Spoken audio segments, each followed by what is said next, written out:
Okay, let's have a look at Paint It Black.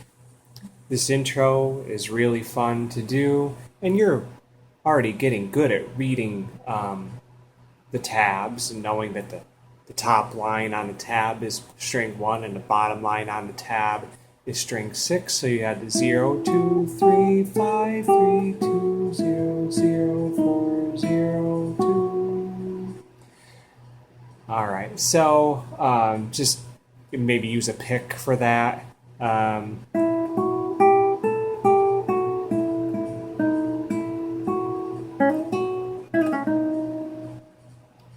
That last part's a little tricky, but I can explain some of that for you.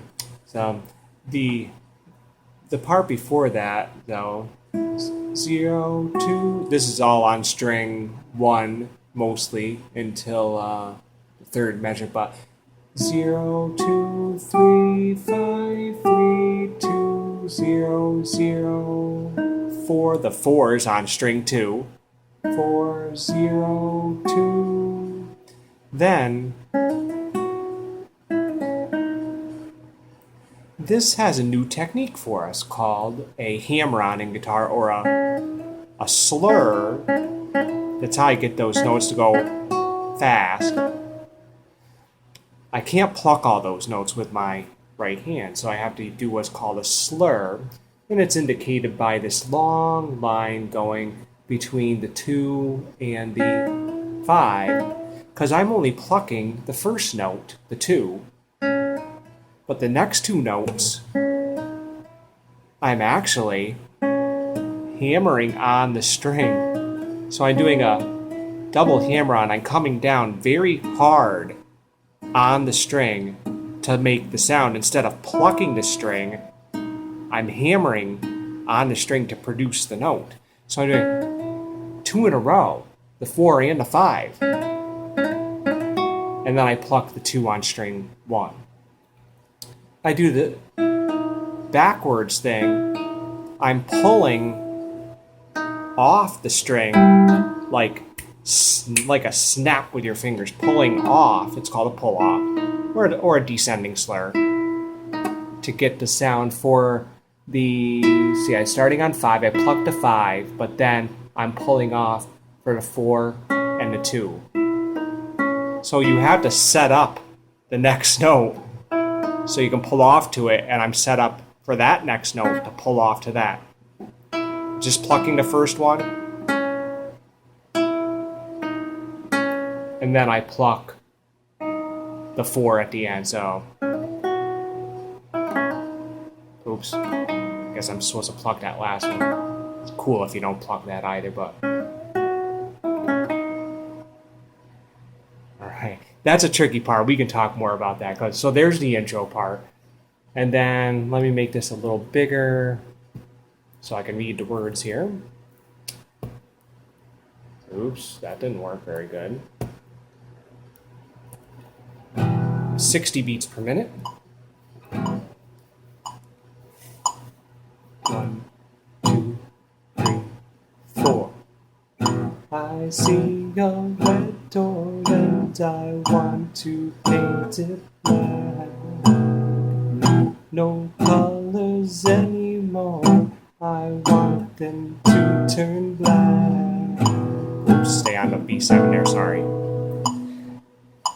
Now, what if we crank it up to 72?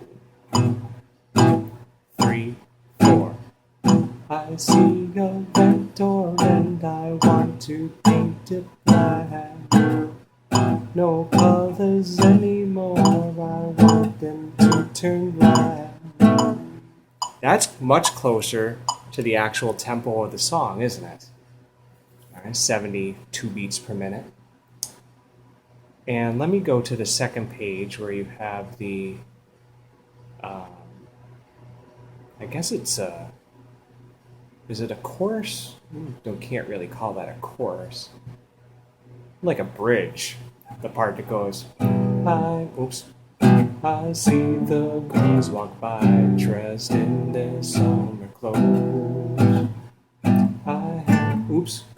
I have to turn my head until my darkness goes. I guess you'd have to call that a chorus, or else there's not a chorus in the song until the end. But let's see, about 60 beats per minute for this part. 3, 4.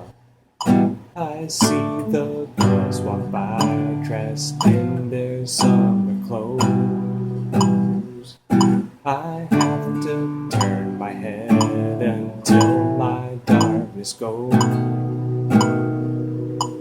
That's really fun to sing that. A lot of chord switching. So you may have to practice the chords by themselves before you can add the singing. Here's 72 beats per minute. 1, 2, 3, 4.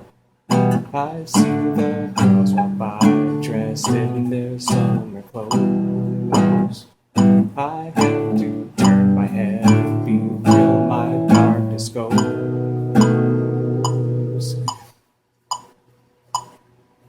Oops. So switching these chords, I would just do one strum each there. Da da da da da da da da da da da. I have to turn my head and my darkness goes. Well, for part of it, E minor gets 4 strums plus one in the first one of the next line. A gets 2 strums, and then B7 gets 2 strums at the end of that line. So there is some variation there, but in the beginning of those lines, each chord is only going to be able to get 1 strum in order to squeeze it in. Okay, and we'll go over this more in your lesson. So have fun and practice hard, and shoot any questions my way. Thank you.